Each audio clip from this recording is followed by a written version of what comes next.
하나님의 은혜 가운데 우리가 2달여 동안 각자의 처소에서 인터넷으로 예배를 드렸지만 오늘 주일에 처음으로 이렇게 현장 예배를 드리게 되었습니다. 그러니까 나무가 불이 붙으면 하나의 불이 붙으면 그 불이 솟아오르죠. 그런데 그 장작이 20개, 30개 모이면 예를 들어서 장작 하나에 불의 세기가 10이다.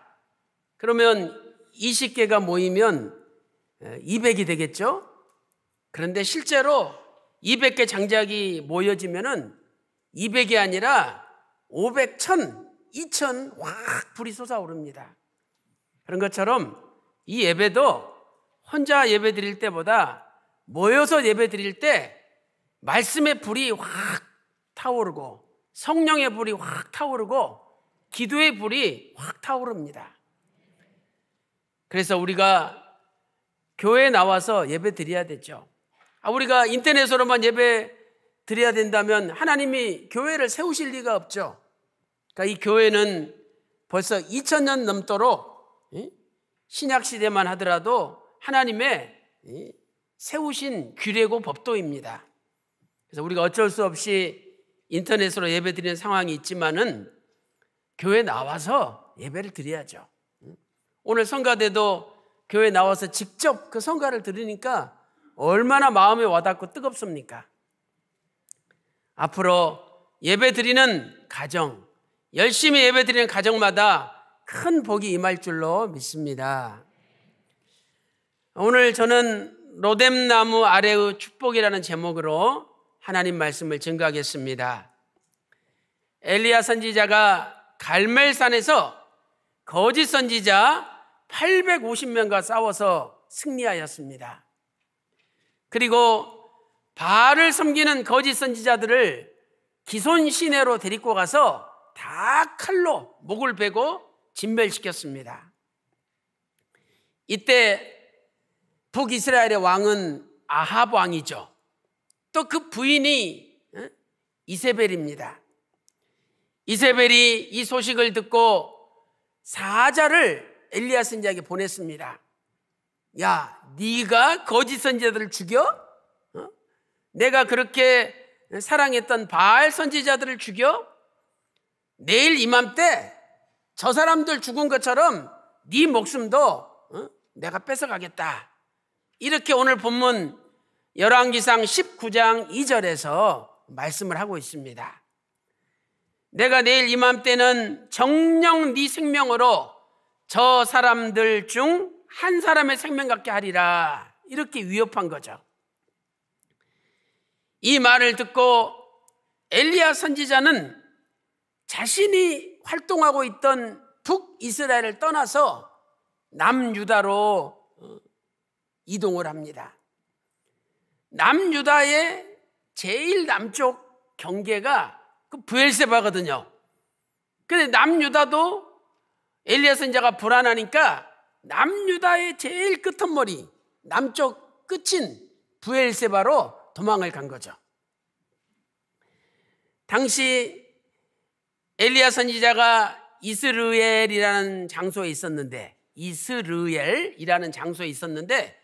거기서 브엘세바까지는 약 142km예요. 그래서 엘리야 선지자가 142km를 그냥 내리 도망을 간 거죠. 그리고 엘리야 선지자는 브엘세바에 자기 사환을 남기고 자기 혼자 하룻길을 걸어서 광야로 들어갔습니다. 이 광야는 낮에는 뜨거운 태양이 장렬하고 밤에는 무서운 추위가 엄습하는 곳이죠. 로뎀나무 아래서 엘리야 선지자가 잠이 들었던 겁니다. 열왕기상 19장 4절 말씀 보세요. 4절 말씀 보니까 스스로 광야로 들어가 하룻길쯤 행하고 한 로뎀나무 아래 앉아서 죽기를 구하여 가로되 여호와여 넉넉하오니 지금 내 생명을 취하옵소서. 내가 내 열조보다 못하니이다. 이렇게 고백해요. 그 공동 번역에 보면 하반절을 아주 실감나게 번역하고 있습니다. 이렇게 번역하고 있습니다. 오 여호와여, 이제 다 끝났습니다. 저의 목숨을 거두어 주십시오. 선조들보다 나을 것 없는 못난 놈입니다.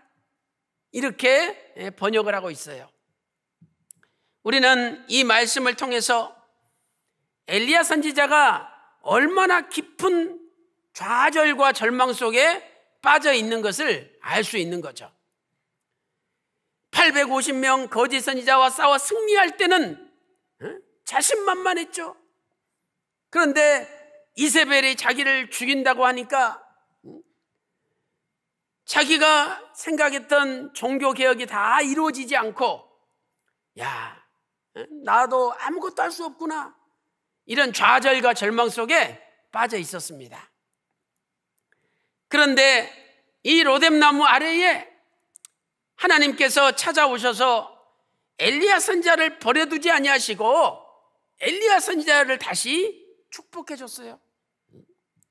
사랑하는 성도 여러분, 오늘 우리도 코로나19로 말미암아 참 살기 어려운 힘든 세상을 살고 있습니다. 장사도 안 되고 사업도 안 되고 너무 수중에 돈도 없고 어렵죠. 그러나 오늘 로뎀나무 아래에 엘리야 선지자에게 축복하신 하나님께서 저와 여러분의 가정과 사업에도 축복해 주실 줄로 믿습니다. 그렇다면 어떤 축복을 주셨습니까? 첫 번째로 여호와의 사자가 찾아오시는 축복이죠.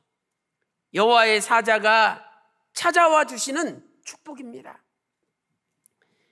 엘리야 선지자가 로뎀나무 아래서 잠이 들었습니다.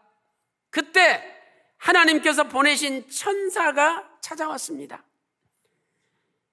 열왕기상 19장 5절 말씀 보니까 그 천사가 엘리야 선지자를 어루만지고 일어나서 먹으라 말씀하셨습니다. 그 천사를 가리켜 열왕기상 19장 7절 말씀 보니까 여호와의 사자라, 여호와의 사자라 이렇게 표현하고 있습니다. 첫째로 하나님께서는 성도가 아무리 깊은 좌절 가운데 빠져도 찾아와 주시는 하나님이십니다. 우리가 깊은 좌절과 절망 속에 빠져 있지만 하나님은 찾아와 주시는 하나님이에요. 엘리야 선지자는 브엘세바에서 하룻길을 걸어갔습니다. 하룻길은 약 25km죠. 광야를 25km를 걸어간 거예요. 광야는 낮에는 뜨거운 태양이 장렬합니다. 또 밤에는 살을 애는 듯한 추위가 엄습합니다. 그곳을 혼자 25km를 걸어간 것이죠. 열왕기상 19장 4절에 말씀하고 있습니다. 지금 엘리야 선지자는 광야 깊은 곳에 들어갔습니다. 이것은 엘리야 선지자의 좌절과 절망이 얼마나 깊은 것이라는 것을 우리에게 알려주는 겁니다. 그런데 참으로 감사한 것은 이 깊은 곳에 하나님의 사자가 찾아오셨다는 사실입니다. 사랑하는 성도 여러분, 나는 버림받았다, 나 같은 곳은 못난 놈, 이 못난 놈은 살 가치가 없다, 이렇게 우리가 생각할 때도 바로 그 장소에 하나님은 찾아와 주신다는 사실입니다. 시편 139편 8절 말씀 보세요. 시편 139편 8절에 내가 하늘에 올라갈지라도 거기 계시며 내가 음부에 내 자리를 펼지라도 거기 계시며. 음부는 지옥 아닙니까? 지옥에 자리를 폈다, 완전히 지옥에 들어갈 정도로 삶이 지금 죽음 직전이라는 거죠. 근데 거기에 하나님이 계시대요. 시편 139편 9절 10절 말씀 보세요. 내가 새벽 날개를 치며 바다 끝에 가서 거할지라도 거기 계시며 주의 손이 나를 인도하시고 주의 오른손이 나를 붙드시리로다 말씀하고 있습니다. 오늘 우리도 엘리야 선지자처럼 깊은 좌절과 절망 속에 빠져 있지만 바로 그 자리에 살아계신 하나님께서 찾아오실 줄로 믿습니다. 두 번째, 하나님께서는 성도를 어루만져 주십니다. 하나님께서는 성도를 어루만져 주시죠. 여호와의 사자가 엘리야 선지자에게 찾아왔습니다. 어루만져 주시며 일어나서 먹으라, 너무너무 친근하게 말씀해 주셨습니다. 열왕기상 19장 5절 말씀 보니까 천사가 어루만지며, 열왕기상 19장 7절에도 또다시 여호와의 사자가 와서 어루만지며, 두 번이나 어루만져 주셨잖아요. 힘들고 어려울 때 높은 사람, 힘 있는 사람이 와서 등을 툭툭 두들기면서 이 사람아 힘내, 그거 한마디 해보세요. 얼마나 위로가 되고 소망이 됩니까? 제가 이 오류동 이사 와서 그 야베스 성전 1층이 옛날에는 다 칸막여진 사무실 내무반이었잖아요. 기관이 다 거기 있었어요. 야베스 성전 1층에. 그때 뭐 밤 12시가 넘었을 거예요. 그 당시에 제가 참평안 전체 담당 책임자여가지고 밤늦게까지 교정 보고 뭐 원고 정리하고 일이 굉장히 많았어요. 또 낮에는 노가다 일해야 되고 얼마나 피곤한지 그 졸음을 이겨가면서 원고를 정리하고 있는데 누가 어깨를 툭 치는 거예요. 깜짝 놀래가지고 쳐다봤더니 원로 목사님이 순찰하시다가 찾아오셔가지고 야, 하나님 일하면 큰 복 받지, 응? 힘내라 한마디 하시고 가시는데 얼마나 위로가 되고 얼마나 힘이 솟는지. 제가 그 이후에 교역자로 부름받아가지고 열심히 일하게 된 거예요. 오늘 하나님께서, 살아계신 아버지께서 여러분에게 찾아와 주셔서 여러분을 어루만져 주시고 여러분에게도 힘내라고 말씀해 주실 줄로 믿습니다. 사람의 어루만짐과 하나님의 어루만짐은 천지 차이입니다. 하나님께서 어루만져 주시면은요, 순간 하나님의 능력이 그 사람에게 임하는 거예요. 예레미야 선지자를 하나님이 어루만져 주셨죠. 그 입에다가 하나님이 손을 대셨습니다. 예레미야 1장 9절 말씀 보니까 그 순간에 하나님 말씀이 예레미야 입에 들어온 거예요.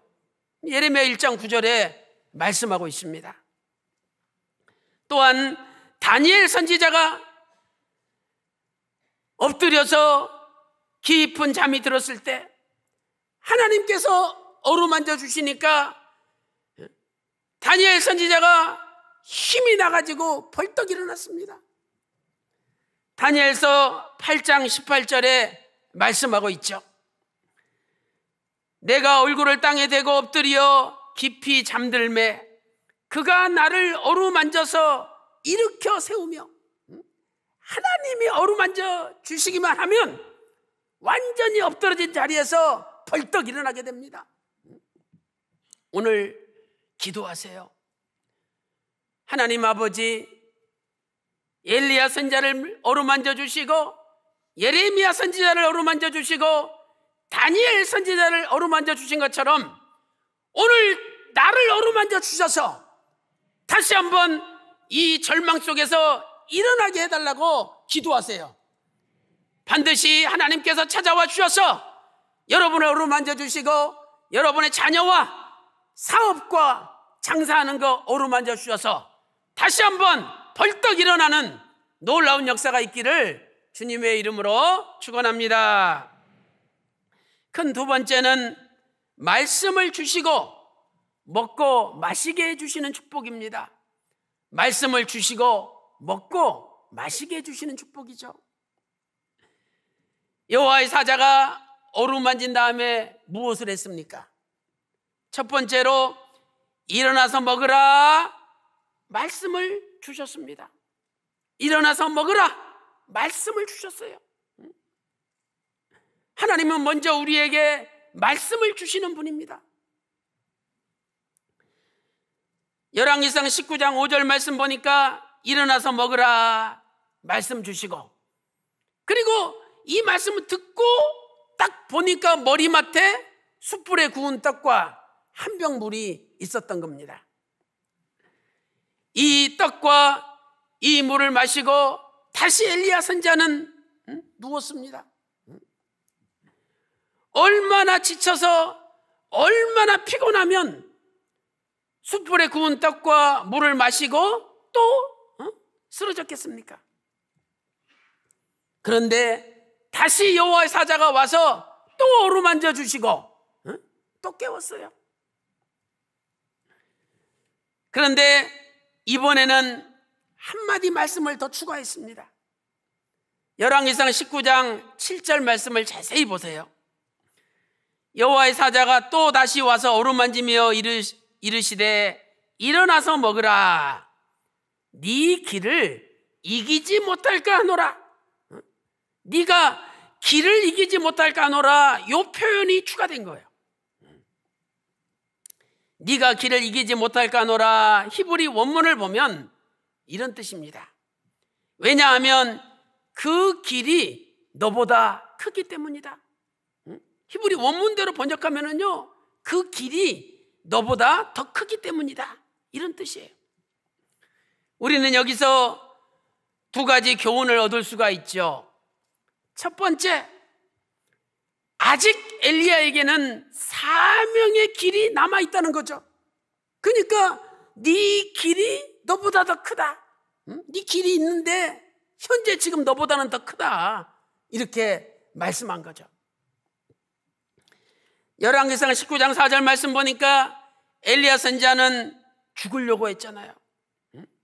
하나님, 차라리 나 데려가십시오. 내가 살아서 뭐합니까? 이 열조보다 이렇게 못난 놈 살아서 뭐합니까? 하나님 앞에 말씀드릴 정도예요. 그러나 오늘 하나님께서는, 야, 너는 아직 죽을 때가 아니야. 네 길이 남아있어. 이렇게 말씀하고 있잖아요. 아직 사명의 길이 남아있다는 거예요. 우리 평강제일교회 절대 망하지 않습니다. 우리 평강제일교회는 사명의 길이 남아있습니다. 오늘 평강의 성도들 절대 망하지 않습니다. 여러분에게는 변화의 길이 남아있기 때문입니다. 변화 사명의 길이 남아있잖아요. 아니, 하나님께서 열왕기하 2장 11절 보면 엘리야 선지자를 불술의 불모와 함께 회리바람을 타고 하늘로 승천했잖아요. 앞으로 엘리야가 승천할 사람이에요. 근데 엘리야는 그것도 모르고 그냥 죽여달라고, 나 여기서 죽어야 되겠다고 이러고 있으니 하나님 볼 때 얼마나 안타깝습니까? 그래서 천사를 2번씩이나 보내가지고 깨워준 거예요. 네 길이 아직 남아있다. 사랑하는 성도 여러분, 오늘 우리에게도 사명의 길이 남아있는 줄로 믿습니다. 두 번째로, 하나님께서는 사명의 길을 감당하도록 힘을 주신다는 겁니다. 하나님은 사명만 주실 뿐만 아니라 그 사명을 감당하는 힘을 주시는 분이라는 거예요. 야, 내가 너 보니까 현재 네 믿음과 네 체력과 네 형편은 네가 가야 할 길보다 비교해서 잽이 안 된다. 네가 가야 할 길이 더 커. 그러니 너 내가 주는 건 먹어야 네 길을 갈 수 있다. 이러면서 하나님이 신비한 음식을 주신 거예요. 우리 하나님은 사명만 주실 뿐만 아니라 사명을 감당할 수 있는 힘과 능력까지 주시는 분이십니다. 오늘 좌절과 기쁜 절망 속에 빠져있는 엘리야 선지자에게 새로운 힘과 능력을 주신 것처럼 전 세계 평강의 권석들에게 새로운 힘과 새로운 능력을 주시는 역사가 있기를 주님의 이름으로 축원합니다. 이대지 두 번째로 먹을 것과 마실 것을 주셨습니다. 열왕기상 19장 6절 말씀 보니까 숯불에 구운 떡 한 병 물을 먹고 마셨죠.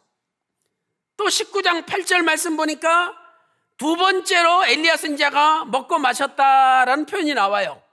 그러니까 이걸 봤을 때 두 번째도 하나님이 먹을 것과 마실 것을 주신 거죠. 자, 그런데 두 번째 주신 먹을 것, 두 번째 주신 양식은 첫 번째 주신 양식과 다른 겁니다. 놀라운 말씀이에요. 두 번째 주신 먹을 양식은 신비한 양식이었습니다. 엘리야 선지자는 두 번째 양식을 먹고 40일 40주야 40일 동안 다른 아무것도 안 먹었는데 넉넉히 하나님의 산 호렙에 도착했습니다. 얼마나 신비한 양식입니까? 열왕기상 19장 8절 말씀 보세요. 이에 일어나 먹고 마시고 그 식물의 힘을 의지하여 40주 40야를 행하여 하나님의 산 호렙에 이르니라. 그 식물, 앞에 그 자가 있잖아요. 히브리 원문은 바로 그 식물이에요. 바로 그 식물.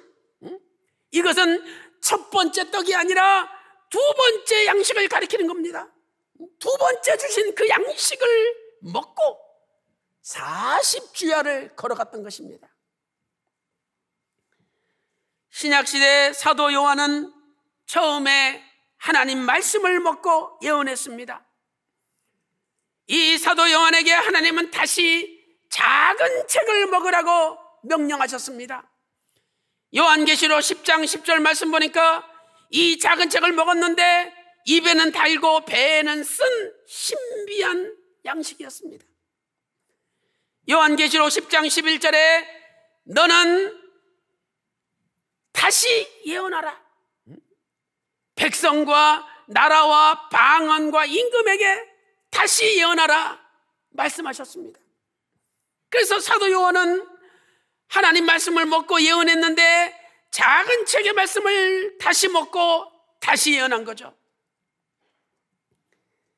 그 식물, 히브리어 원문을 보니까 하 아킬라 하히, 하 아킬라 하히, 이것은 아주 특별한 양식을 가리킵니다.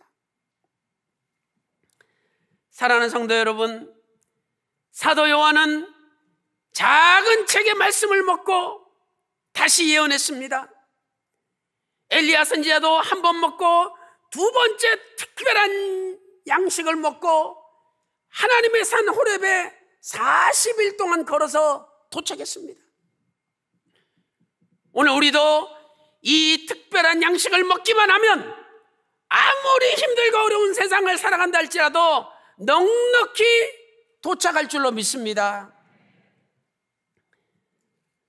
이 식물은 놀라운 힘을 공급합니다. 이 특별한 양식, 예수 그리스도의 말씀 아닙니까? 예수님께서 요한복음 6장 50절에 이는 하늘에서 내려오는 떡이니 이 떡을 먹으면 죽지 아니하리라. 요한복음 6장 51절에는 더 자세히 말씀하십니다. 이는 하늘에서 내려오는 산떡이니 너희가 이 떡을 먹으면 영생하리라. 이 떡만 먹기만 하면 영원히 죽지 않고 영생한다 말씀하셨습니다. 엘리야 선지자는 40일을 걸어갔습니다. 이 40이라는 숫자는 우리에게 많은 것을 가르쳐 주고 있죠. 4는 동서남북 이 사방을 가리키는 숫자입니다. 땅의 숫자죠. 10은 충만한 숫자죠. 1, 2, 3, 4, 5, 6, 7, 8, 9, 10 하고 다시 1로 넘어가지 다른 게 없잖아요. 그 10은 충만한 숫자예요. 4와 10이 곱하여지면 40이 됩니다. 이 40은 우리 이 땅의 전체 인생살이가 고난의 인생이라는 것을 가르쳐 주죠. 그러나 아무리 이 땅의 삶이 고난과 고통이 연속된다 할지라도 그 식물, 하나님이 주신 바로 그 식물을 먹으면 넉넉히 다른 것 안 먹어도 나갈 수 있다는 거예요. 사랑하는 성도 여러분, 오늘 우리 평강제일교회 전 세계 평강의 권속들에게 하나님께서 하늘의 문을 여시고 엘리야에게 주신 것처럼 바로 그 식물 아킬라 하히라는 바로 그 특별한 양식을 주실 줄로 믿습니다. 이 양식만 먹어보세요. 아무것도 안 먹어도 엘리야 선지자가 호렙산까지 도착한 겁니다. 사도 요한이 작은 책의 말씀을 먹고 승리하였듯이 엘리야 선지자가 두 번째 그 식물의 힘을 의지하여 40일 동안 승리하였듯이 저와 여러분도 마지막 때 하나님 주신 바로 그 식물을 먹고 남은 생에 날마다 승리하시기를 주님의 이름으로 축원합니다. 이제 말씀을 정리하겠습니다. 결론적으로 끝까지 인도하시는 축복입니다. 하나님의 축복은 끝까지 인도하시는 축복이죠. 하나님께서 엘리야 선지자를 브엘세바 광야에서 호렙산까지 인도하셨습니다. 브엘세바에서 호렙산까지는요 자그마치 350km가 넘는 머나먼 길이에요. 그 당시에 비행기가 있습니까? 자동차가 있습니까? 걸어서 350km 그 길도 없는 광야를 지나서 시내산까지 간다는 것은 엄청난 고난의 길입니다. 근데 하나님이 끝까지 인도하셨어요. 오늘 하나님은 엘리야 선지자를 호렙산까지 인도하시고 또 애굽에 종살이하던 모세, 이스라엘 백성들을 시내산까지 인도했습니다. 시내산이 곧 호렙산이에요. 예수님 변화하실 때 모세도 나타나고 엘리야도 나타났다고 마태복음 17장에 나와 있잖아요. 우리도 마지막 때 시온산에 서야 됩니다. 요한계시록 14장 1절에 어린 양과 함께 14만 4천이 시온산에 섰는데 그 이마에 어린 양의 이름과 아버지의 이름을 쓴 것이 있도다 기록되어 있죠. 하나님께서 모세를 시내산으로 인도하시고 하나님께서 엘리야를 호렙산으로 인도하신 것처럼 하나님께서 우리도 시온산으로 인도하시는 겁니다. 시편 23편 1절에 여호와는 나의 목자시니 내가 부족함이 없으리로다. 시편 23편 2절 말씀 보니까 그가 나를 푸른 초장에 누이시며 쉴 만한 물가로 인도하시는도다.